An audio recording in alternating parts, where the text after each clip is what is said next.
ಎಲ್ಲರಿಗೂ ನಮಸ್ಕಾರ. ನಾನು ನಿಮ್ಮ ಮಲ್ಲೇಶ್ ಜೆ ರೇಷ್ಮೆ ರಾಜ ಯೂಟ್ಯೂಬ್ ಚಾನಲ್ಗೆ ಸ್ವಾಗತ.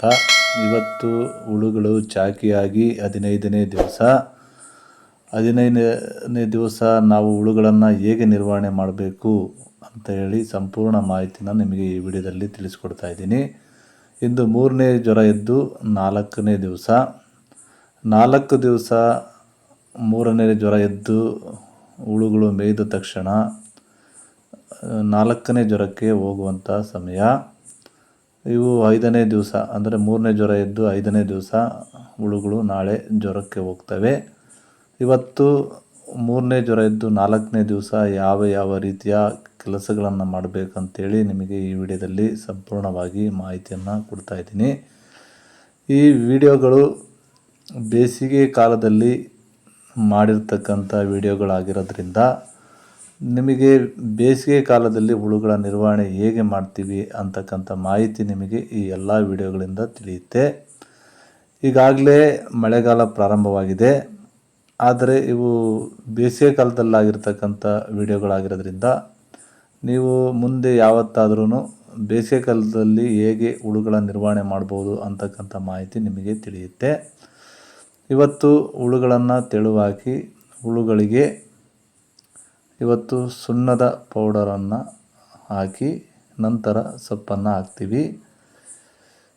ಸುಣ್ಣದ ಪೌಡರನ್ನು ಯಾವ ರೀತಿ ನಾವು ಹುಳುಗಳಿಗೆ ಹಾಕ್ತೀವಿ ಅಂತಕ್ಕಂಥ ಒಂದು ಮಾಹಿತಿಯನ್ನು ನಿಮಗೆ ಈ ವಿಡಿಯೋದಲ್ಲಿ ತೋರಿಸ್ಕೊಡ್ತೀನಿ. ಮಳೆಗಾಲದಲ್ಲಿ ನಾವು ಕಡ್ಡಾಯವಾಗಿ ಹುಳುಗಳು ಜ್ವರಕ್ಕೆ ಕುಳಿತಂಥ ಸಂದರ್ಭದಲ್ಲಿ ನಾವು ಹುಳುಗಳನ್ನು ಸುಣ್ಣವನ್ನು ಹಾಕಿ ಹುಳುಗಳನ್ನು ಜ್ವರಕ್ಕೆ ಸ್ಟಾಪ್ ಮಾಡಬೇಕಾಗುತ್ತೆ. ಆದರೆ ಈ ಬೇಸಿಗೆ ಕಾಲದಲ್ಲಿ ನಾವು ಒಂದು ದಿವಸ ಹುಳು ಜ್ವರಕ್ಕೆ ಹೋಗೋದಕ್ಕಿಂತ ಮುಂಚೆ ಒಂದು ದಿವಸ ಮುಂಚೆ ಹುಳುಗಳಿಗೆ ಸುಣ್ಣವನ್ನು ಕೊಡ್ತೀವಿ. ಹುಳುಗಳು ಜ್ವರದಲ್ಲಿ ಕುಳಿತಂಥ ಸಂದರ್ಭದಲ್ಲಿ ನಾವು ಸುಣ್ಣವನ್ನು ಕೊಡುವುದಿಲ್ಲ. ನಾವು ರೇಷ್ಮೆ ಬೆಳೆ ಅಂತ ಹೇಳಿದ್ರೆ ನಾವು ವರ್ಷದಲ್ಲಿ 4 ಬೆಳೆಗಳನ್ನು ಮಾಡಿದ್ರೆ 4 ಬೆಳೆಗಳನ್ನು 4 ರೀತಿಯಲ್ಲೇ ಸಹ ಮಾಡಬೇಕಾಗುತ್ತೆ. ಯಾಕೆ ಅಂತೇಳಿದ್ರೆ ನಾವು ವಾತಾವರಣಕ್ಕೆ ಹೊಂದಿಕೊಂಡು ಹುಳುಗಳ ಸಾಕಣೆ ಮಾಡಬೇಕಾಗುತ್ತೆ. ಹುಳುಗಳು ಸಹ ಅಷ್ಟೇ ವಾತಾವರಣದ ಮೇಲೆ ತುಂಬಾ ಡಿಪೆಂಡ್ ಆಗಿರ್ತವೆ. ಪ್ರತಿ ವಾತಾವರಣಕ್ಕೆ ತಕ್ಕಂತೆ ಹುಳುಗಳು ಹೊಂದಿಕೊಳ್ತವೆ. ಆದ್ದರಿಂದ ನಾವು ಸಹ ಹುಳು ಸಾಕಾಣಿಕೆಯನ್ನು ಯಾವ ವಾತಾವರಣಕ್ಕೆ ತಕ್ಕಂತೆ ನಾವು ಹುಳುಗಳ ನಿರ್ವಹಣೆಯನ್ನು ಮಾಡಬೇಕಾಗುತ್ತೆ.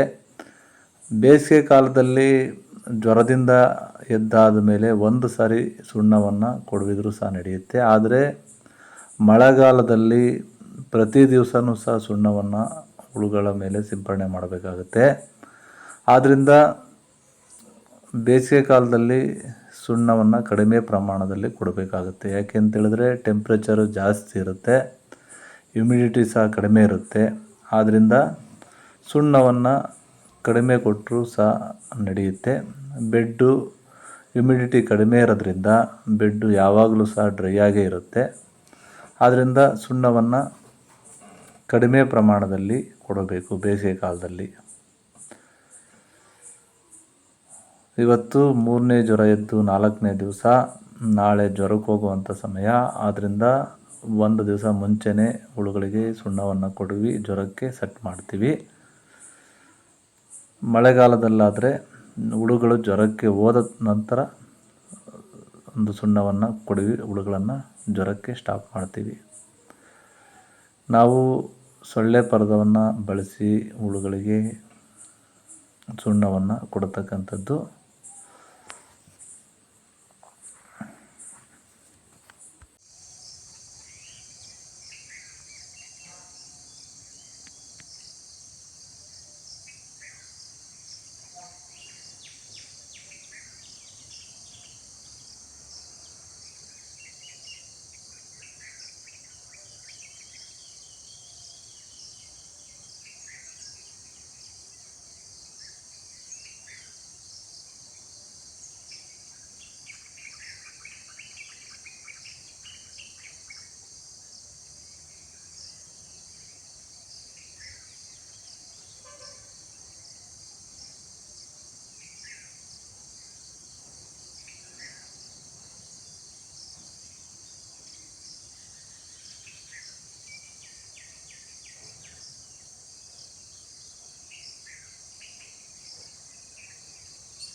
ಬೇಸಿಗೆ ಕಾಲದಲ್ಲಿ ಹುಳುಗಳನ್ನು ತೆಳುವಾಕೋದಕ್ಕಿಂತ ಮುಂಚೆ, ಸುಣ್ಣ ಕೊಡೋದಕ್ಕಿಂತ ಮುಂಚೆ ನಾವು ಸೊಪ್ಪನ್ನು ತೋಟದಿಂದ ತಂದು ಮೂಲೆಯಲ್ಲಿ ಇಟ್ಟುಕೊಳ್ಬೇಕಾಗುತ್ತೆ.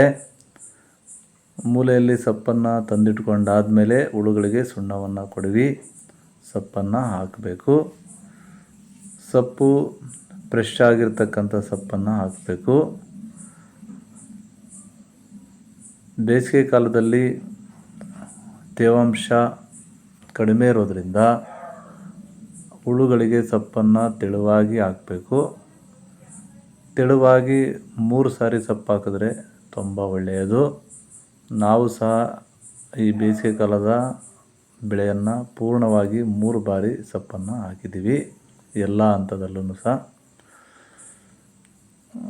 ನಾವು ಬೆಳಿಗ್ಗೆನೇ ತುಂಬ ದಟ್ಟವಾಗಿ ಸೊಪ್ಪನ್ನು ಕೊಟ್ಟರೆ ಆ ಹುಳುಗಳು ಮೇಯೋದಕ್ಕಿಂತ ಮುಂಚೆನೇ ಸೊಪ್ಪು ಬಾಡಿ ಹೋಗ್ತಕ್ಕಂಥ ಸಾಧ್ಯತೆಗಳಿರುತ್ತೆ.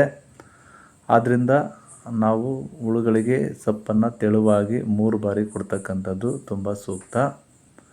ಸೊಪ್ಪಿಗೆ ಪ್ಲಾಟಲ್ಲಿ, ತೋಟದಲ್ಲಿ, ರೇಷ್ಮೆ ತೋಟದಲ್ಲಿ ನೀರನ್ನು ಹೆಚ್ಚಾಗಿ ಹಾಯಿಸಬೇಕು.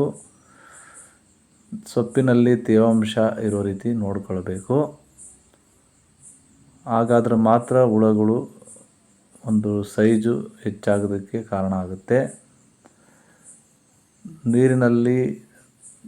ಸೊಪ್ಪಿನಲ್ಲಿ ನೀರಿನ ಅಂಶ ಇಲ್ಲದೇ ಇದ್ದರೆ ಹುಳುಗಳು ಡೆವಲಪ್ ಆಗೋದಿಲ್ಲ. ಬೇಸಿಗೆ ಕಾಲದಲ್ಲಿ ಇದೆಲ್ಲ ಜವಾಬ್ದಾರಿಯನ್ನು ತೆಗೆದುಕೊಳ್ಬೇಕಾಗುತ್ತೆ. ಸೀಟಿನ ಮೇಲೆ ಗರಿಯನ್ನು ಹಾಕಬೇಕು. ಮನೆ ಮುಂದೆ ಚಪ್ಪರವನ್ನು ಹಾಕಿ ಮನೆ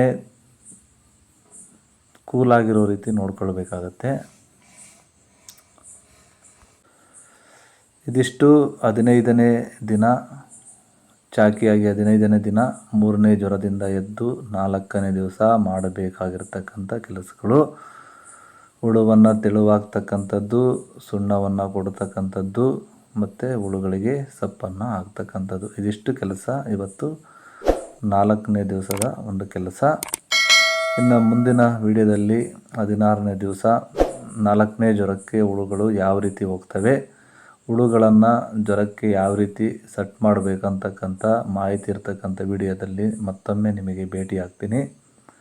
ಅಲ್ಲಿವರೆಗೆ ನಿಮಗೆ ವಿಡಿಯೋ ನೋಡಿದಂಥ ನಿಮ್ಮೆಲ್ಲರಿಗೂ ಸಹ ಧನ್ಯವಾದಗಳು. ಮತ್ತೊಂದು ವಿಡಿಯೋದಲ್ಲಿ ಭೇಟಿಯಾಗೋಣ. ಎಲ್ಲರೂ ಸಹ ವಿಡಿಯೋವನ್ನು ಲೈಕ್ ಮಾಡಿ, ಜೊತೆಗೆ ನಿಮ್ಮ ಸ್ನೇಹಿತರಿಗೆ ಶೇರ್ ಮಾಡಿ. ನಿಮ್ಮದ ಯಾವುದೇ ಸಮಸ್ಯೆಗಳಿದ್ರೂ ಸಹ ಕಮೆಂಟ್ ಮಾಡಿ ಅಂತೇಳಿ ವಿಡಿಯೋವನ್ನು ಮುಗಿಸ್ತಾ ಇದ್ದೀನಿ. ನಮಸ್ಕಾರ.